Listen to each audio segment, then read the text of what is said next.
Hey guys, welcome back to another video. As you guys can see by the title, today, we're going to be making this delicious shrimp Alfredo. So if you'd like to know how to make it, just keep on watching. So you want to go ahead and start with your garlic cloves. I would use anywhere from 4 to 6 garlic cloves. And you want to cut this up, mince it really small.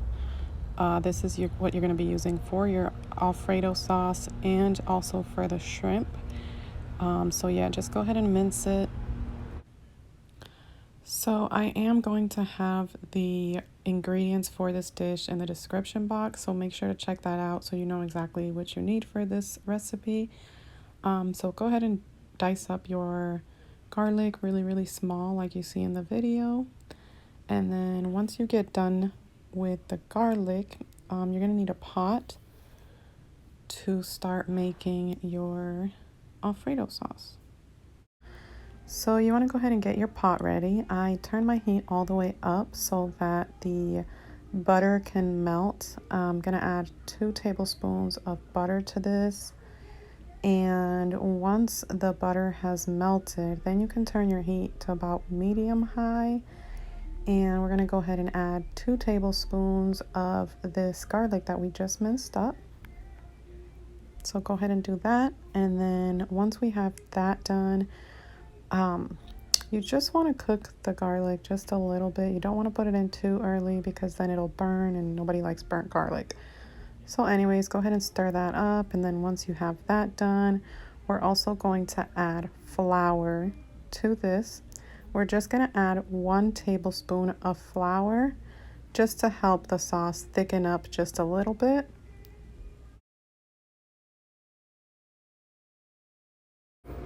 So once you have added the flour, you're going to go ahead and give it a little bit of a stir. I went ahead and turned down the heat just a little bit, so about medium high. Then you're going to go ahead and add a 1/2 cup of heavy whipping cream. This is going to give it that creamy texture that everyone looks for in Alfredo sauce. And then you're going to go ahead and stir that.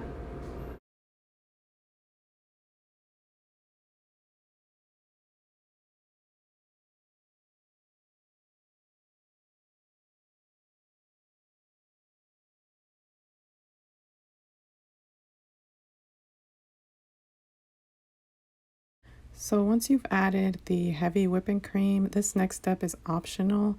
I went ahead and added 1 tablespoon of the Philadelphia chive onion cream cheese. I only did this for a little extra flavor. Like I said, it's optional, so you're not required to do this. The sauce will still taste delicious without this step. So feel free to skip it if you have to or if you want to. So after you've done that, you want to gradually add whole milk. I've added about 1/4 cup of milk at this point, and you will need a whisk to whisk all this together so that the flour does not stick or turn into clumps.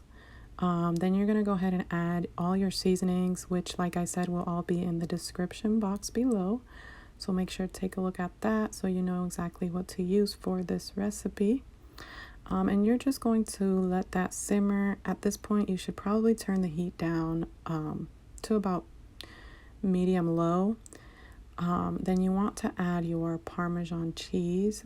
I would suggest using shredded Parmesan cheese, but because all I had in my pantry was the grated Parmesan cheese, that's what I used. And then, like I said, just whisk and go ahead and stir everything together so all the flavors can come together. So you do want to go ahead and taste this as you go so you can see if you need any more salt or if you need to add any ingredients. When I tasted mine, I realized I wanted a little more cheese. I also wanted to add, I went ahead actually and added 1 tablespoon of flour for thickness and about 2 to 3 more tablespoons of cheese. But like I said, that's all to your liking. Taste as you go so you can see if you need any more or less of any ingredient. So once your sauce starts to thicken up, you can go ahead and start working on your shrimp. You're going to need another pan for this, and you want to go ahead and add a tablespoon of olive oil or the oil of your choice and let that warm up.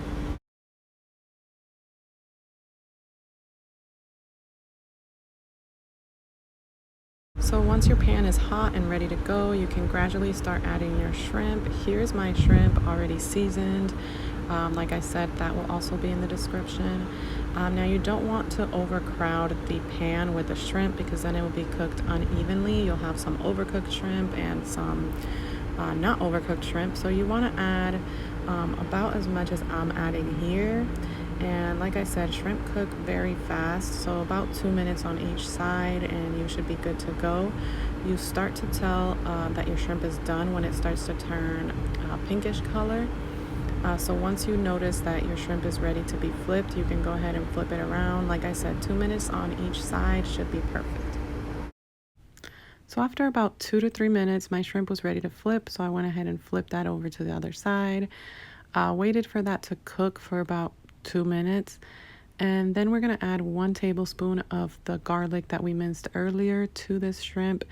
When you add the garlic, you only want to leave it for about 1 minute to 2 minutes.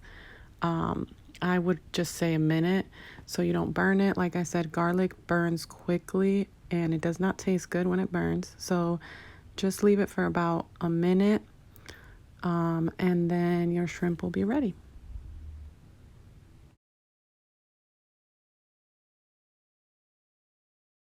So as you guys can see, I just went ahead and did the same thing to my second batch of shrimp. Cooked that on both sides for about 2 minutes and then added the garlic. And my shrimp at this point was pretty much done. Now I just needed to combine everything together.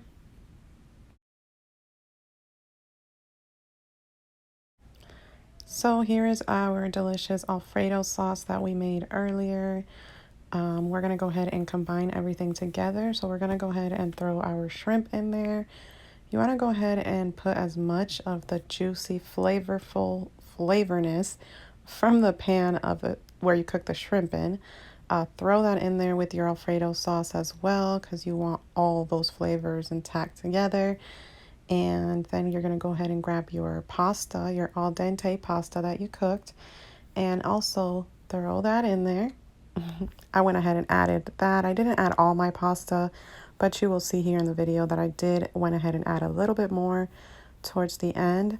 I also noticed that I wanted mine a little more creamier, so I added just a tiny bit more milk to this. Like I said, it's all to your liking, so add and subtract any of these ingredients that I put on here, depending on what you like and dislike. And this is pretty much our ending result. You can garnish this with a little bit of parsley flakes and some more Parmesan cheese, shredded Parmesan or grated Parmesan, whichever you would like.